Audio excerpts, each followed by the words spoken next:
Hi everyone, my name is Mariah. I am an 11th grade student from the International School of Bangalore, and I am here with Sarah Khan. She is among the most prominent travel journalists in the world, and her articles have been featured in every top newspaper and magazine, from the New York Times and Vogue to the Wall Street Journal and Condé Nast Traveler.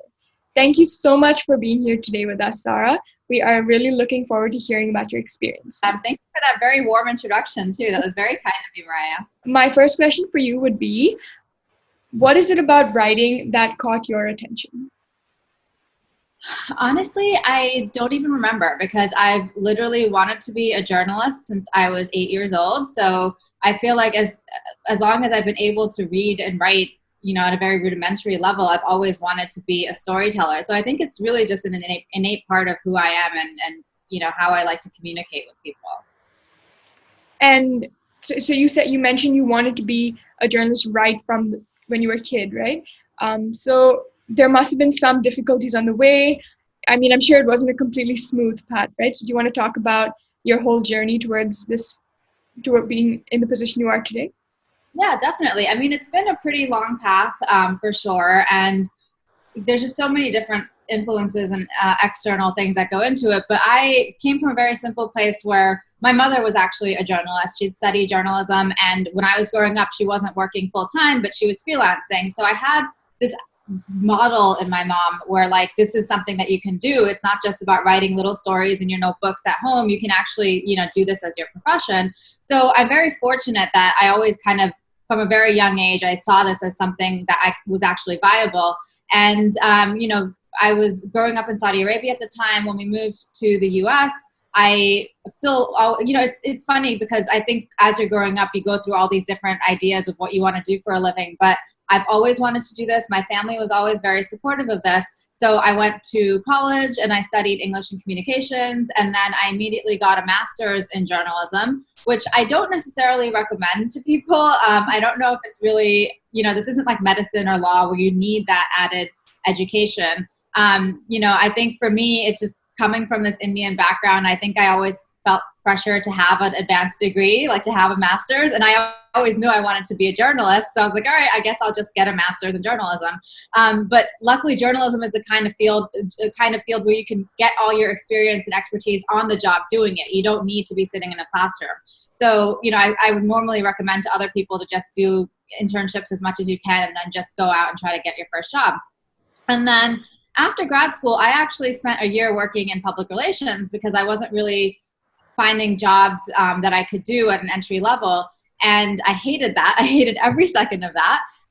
But, I think it was kind of good for me to get a sense of trying something else for a while because it sort of reignited my passion for what I knew I wanted to do. Like I knew I didn't want to fall into another career just because it was convenient. And I knew that I needed to hustle to get my way back in. So yeah, then I moved to New York City, which is the epicenter for media in the US and possibly the world. And I worked on staff at different magazines. And I think when you're starting out, you just need to be ready to take on any kind of work and work at any kind of magazine. And I think I would have happily taken any job available to me, but I happened to fall into the lifestyle space, working in originally this luxury city-based magazine based in New York, kind of just covering New York movers and shakers and restaurants and, art and things like that. And then I moved into a travel magazine. And that I think is when everything sort of made sense to me about who I am and what I love and what I want to do, because I grew up traveling. I've lived now in 5 countries and, I've visited many, even before I was 12. And it's just a huge part of who I am and my identity. And then I love writing and editing. And that was when it all kind of came together for me. But when you're an editor at a travel magazine, you don't get to write as much, which is something that people don't realize. You think travel editors are leading this glamorous jet-setting life, but it's actually the freelance writers that are doing that. And so from there, I eventually went freelance. And that was about 8 years ago now. And I've just been freelancing and doing travel writing ever since. You really had quite the journey. And over that whole period of time, what was your biggest challenge? I think media is a very challenging industry, even, 20 years ago when it was thriving a lot more than it is now. And I think breaking in without contacts and without, being already integrated into the world is really hard, and making a name for yourself and differentiating yourself is very hard.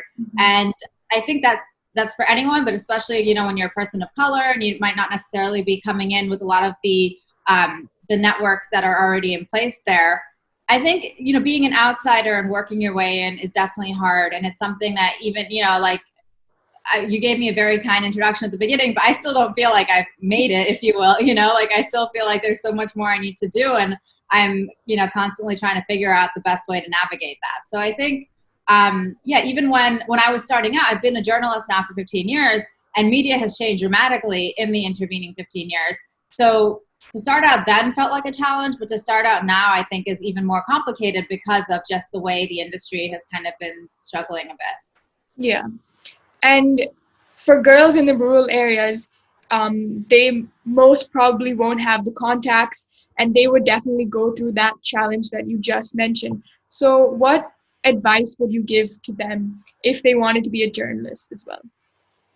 I think the biggest thing you can do is be an expert on something. And like for travel specifically, it's great to be a regional expert on an area. If you are in a rural area and you don't necessarily have access to travel and to kind of getting out of your comfort zone, you can really find the stories where you are. And you are the best person to tell those stories, as opposed to an outsider journalist coming in from a big city and just spending 5 days there and reporting it.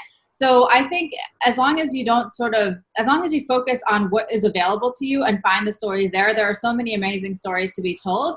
And I think now more than ever before, there are so many opportunities to get those stories out there. Like, 20 years ago, if you were in a rural part of India, even if you had an amazing story, how would you get it to an important editor in, New York or London or anywhere? Whereas now it's a lot easier through social media and through, blogging and getting your own material out there, self-publishing, to actually find an audience for the stories you have to tell. So you shouldn't necessarily feel limited by your geography at all. And I think each geography of a person also makes their stories unique and is therefore more impactful. If I'm correct, you are a Muslim journalist and traveler. So how has that been? How has that whole experience been? Has it been hard?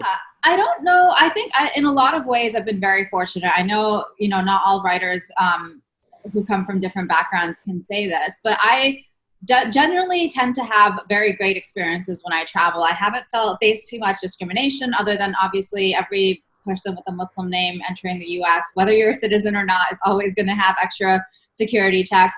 But I haven't really had too many negative experiences that I can really speak to. But I think what it has done is it's made me very aware of the fact that I want some control over how the stories of these of Muslim communities are told, because I understand it so well. So, even as much as I love travel writing and I've reported from 6 continents, and I love, traveling in Europe and South America as much as anyone else, I also have prioritized in some ways in the last, 8 years as a freelance travel writer, traveling within Muslim countries and telling those stories specifically. So whether it's, obviously Muslim places like Saudi Arabia or, Oman or parts of the Middle East, or, Bosnia is one of my favorite places I've been. Tunisia is the last big trip that I took, I think, last year before the pandemic, a big reporting trip. And Tunisia was, such an eye-opening, amazing, special place. But not only that, there's so much, the Muslim diaspora is massive, and, we're a huge part of so many different parts of the world, in Europe and Asia and Africa and beyond. And so even if I'm in a non-majority Muslim country, I love seeking out the local community, partly just because it's, a way to make it familiar to me. Going to a mosque just feels like, even if I'm in this foreign place where I don't understand anything going on, whether I'm in Paris or Mozambique or Buenos Aires, a mosque always will feel familiar to me. So seeking out Muslim neighborhoods also then finds me very interesting entry points into these destinations, where I've learned that, the Great Mosque in Paris was actually sheltering Jews during the Holocaust, or learning about, the Muslim influence in Zanzibar. So even if it isn't a traditionally Muslim country, I love seeking out the stories of the Muslim communities that have settled there and what they've brought to the broader culture as well. Yeah, it's great that you've carried your identity with you and it hasn't really been a setback. The reason I ask you this question is because a lot of girls from the rural areas especially, um, their families sort of prevent them maybe from following a dream towards a specific field, maybe because of what they want to base their daughter's future on what they've previously seen or on their cultural norms. So, what would you suggest in this case? I think that's a hard question because who am I to speak for anyone else's family and cultural upbringing? Like, I'm very fortunate that, I grew up in a lot of different parts of the world and my parents have always been supportive. My mom, like I said, was a journalist too. I think you need to work with what is available to you. Like my mother, for example, is actually a great example in that she studied journalism in Hyderabad and then actually had a full scholarship to study journalism in Columbia, and her family actually didn't allow her to do that. But then she still managed to, after she got married and moved overseas, she continued to do her journalism in the way that she could. So you have to work within the parameters that are available to you. But I definitely think there's always ways to tell your stories. And, you have to work with your family and try to get them to understand where you're coming from. If you have the passion and the skill, you should definitely try to do it. Yeah. So work with what you have to slowly climb up to your dream. Um, so what are some of the most life-affirming things you have seen? I'm sure you've seen many, many places. What are the most life-affirming? The most eye-opening, the most influential, something that had a really big impact on you. Honestly, I think this is going to sound very simple, but it's really just the people. And I think, you'll go to all sorts of places and have all these preconceived notions, and then you'll just meet the most random people who will just open your eyes to so many different things. And I really feel like that's what kind of makes the destination so special, because you shouldn't be traveling around the world with your biases, but it's hard not to. You have these ideas of what to expect. And I think one great example is when I did this story traveling the US after the election. I had been living overseas and I moved back to the States right before the 2016 election. And I was just very confused by Donald Trump and what was going on. And I also felt like I never really traveled around America much, and I wanted to understand it more. So I pitched the story to one of my editors about, just me traveling around America as a Muslim woman and just seeing what's going on. And definitely a travel story. Like I didn't want to make it like a super political story where I was, going out to red states and, all this complicated stuff. I just really wanted to go see the wild, wild west and go to a rodeo and see cowboys and listen to country music and things like that. And even in this whole trip, I found in Memphis, Tennessee, which is a huge barbecue capital, there's a Muslim American who has one of the most popular barbecue joints, which is, he'll have one section where he'll cook the pork for the most of the eaters and diners, and then a whole different section where he'll cook halal meat for any Muslim diners that come through. And, I was in Montana staying at this small little bed and breakfast in, the middle of nowhere, essentially. And there was, I was just kind of flipping through the books in the shelf in the bed and breakfast, and there was a Quran in the shelf too, and it's just to me, that's there must be all kinds of people that come here.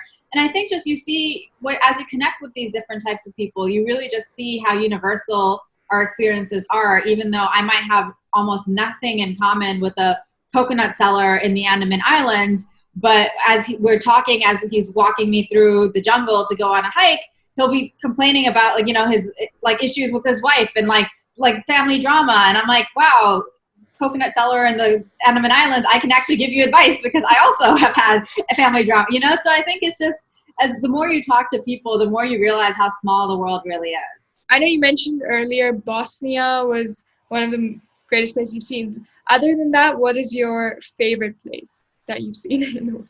I really don't like that question because I'm very fortunate to have seen a lot of amazing places. And so I get that question a lot, and I usually have a few different ways of answering it. One is, I guess my most recent favorite place, which is actually probably Tunisia, because I did that trip late last year, like I said, and it blew my mind in so many different ways. And Bosnia is another one that was the year before. So those are some of the places that have stood out to me more recently. I also love answering it by saying the most surprising place because, like I say, you go to all these places with these preconceived notions, And I did this road trip through the Baltics, so Latvia, Lithuania, and Estonia a few years ago. And I don't even remember why I wanted to go there. Like I didn't really know much about that part of the world. And it was beautiful and fascinating. And I learned so much, and the food was surprisingly delicious, which I really wasn't expecting. So I think it's always nice to have those kind of places where you go into them without really any idea of what there is, and then being kind of blown away. And then the other way I answer is by the places that I feel most at home, which I think when you spend so much time on the road, it's so important to find places that ground you. So, even though it seems like a simple answer, but like New York is home. It's where I live. I feel very comfortable here. So I love New York. India, like Hyderabad, where I'm from, and Bombay, which is like my adopted favorite city. Like I love, India is a huge part of who I am, and traveling around India just really opens my eyes to so much about who I am. And then, I lived in South Africa for 4 years, and I think Cape Town is the most beautiful city in the world. So I think, that's another way I like to answer, places that I feel at home. So, what do you think of the future of travel, especially with the situation we are in? That's a very good question. I get asked that a lot. It's too hard to really answer that because it is such a fluid situation. But I think one thing for sure, until we get a handle on this for the next couple of years, is that we're going to be rediscovering our own backyards a lot. So that's why, like a lot of these like rural regions that perhaps some of the girls you're working with are from, like those are suddenly going to become more popular because often they're more remote. So people are looking to kind of get away from it all, and people are exploring their own countries more than ever before. So I know for me, it's probably going to be a lot of road trips and like domestic travel in the States. And when we are able to travel around the world with a bit more freedom, the way we might have been, pre-COVID, I think it's going to be about a lot more longer trips and more meaningful trips. Like if we're going to take the effort to go halfway across the world somewhere, I think we're really going to go at a slower pace and really try to soak it in, as opposed to, I think until now, there's been a lot of the sort of bucket list, checklist kind of travel where it's like, okay, I'm going to go to Paris. I'm going to see this. I'm going to see that. I'm going to do this road trip. There's very like set like list of crossing things off. Whereas I think now we're going to want to just like really connect with the places a bit more. Mm-hmm. Yeah, I think you'd realize how much that travel actually means after being stuck in one place for so long. Exactly. Yeah, that's such a good way to put it. It's just you really appreciate it more than ever before, the stuff you took for granted. Yeah. And has this whole situation really affected journalism and this field of work? Oh God, yes. Yeah. That's why it's hard to answer some of your questions, because obviously I'm a travel writer and I'm not traveling right now. So my work has gone down to practically nothing. And even, as I'm hopeful that travel will recover, it's going to take a while for leisure travel, like the kind of stuff that I write about, to come back.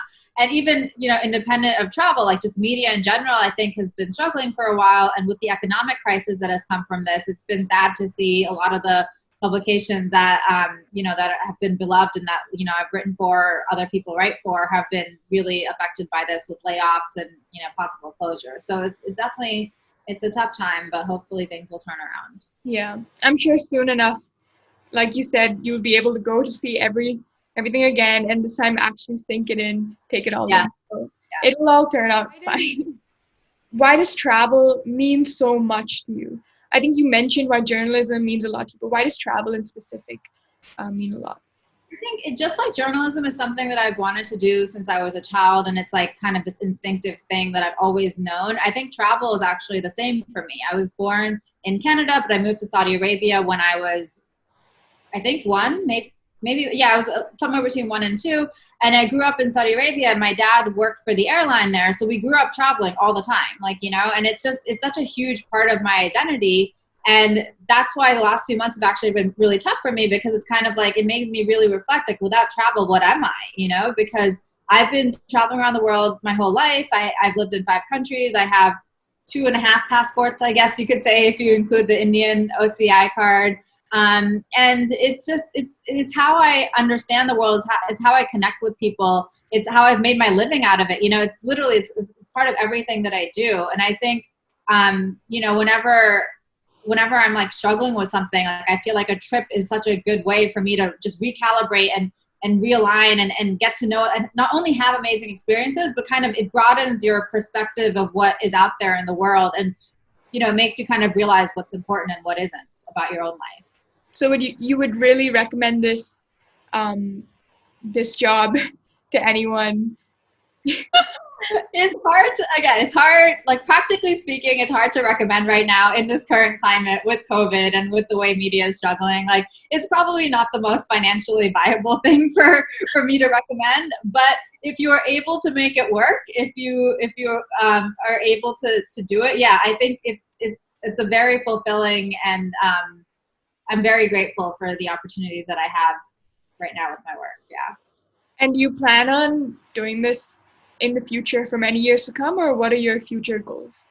Well, that's what that's been the good thing about this downtime, is it sort of helped me focus on that. So I definitely want travel to be a part of everything I do. I just don't know if I will do it full time like this. I have some book ideas I would love to write. I have, I've always, as much as I love travel and travel writing, I feel like I almost fell into it in some senses. Like, that's not the right way to say it, because I definitely have worked hard towards it. But I feel like as I got into it, the opportunities kept coming and it sort of snowballed. Whereas I didn't go into journalism to be a travel writer necessarily. I went into journalism to tell stories. And so I feel like in the last 8 years that my focus has been travel, I've sort of lost track of some of the other types of stories that I could be telling, whether it's about people that have nothing to do with travel, or whether it's more about food, or whether, it's about culture. So I want to be in the lifestyle space, but I do think I've always been open to broadening my perspective beyond just travel writing. And I think this would be a good time for me to do that. Yeah, that's great. Explore as many things as possible while you can. Definitely. Yeah. Okay, so my last and final question for you would be, what quality do you think is necessary to achieve any dream? Any dream. Well, I'm trying to think of the more articulate way to say this, but you have to be a hustler. You have to hustle. I guess perseverance is probably the more eloquent way of saying that. But, whether it's media or whether it's politics or whether it's finance, like, you have to have the drive, and, luck is part of it and talent is part of it. But really, if you really want something and if you really work hard to figure out unconventional ways to get there, like, it's just that much more satisfying when you do get there. And then you always need to keep setting new goals and hustle for new things, because you can't get complacent just when you hit your target either. Yeah, you have to keep pushing yourself, keep motivating yourself no matter what. Definitely. Yeah. Well, thank you, Sarah, so much. That was such an interesting story, interesting advice. So thank you for being here today and sharing all of that with us. Thank you, Mariah. I'm usually not the person answering questions, so you gave me some tough questions, and it's interesting being in this side of it. And yeah, thank you. I really appreciate you kind of making me think a little bit. Thank you.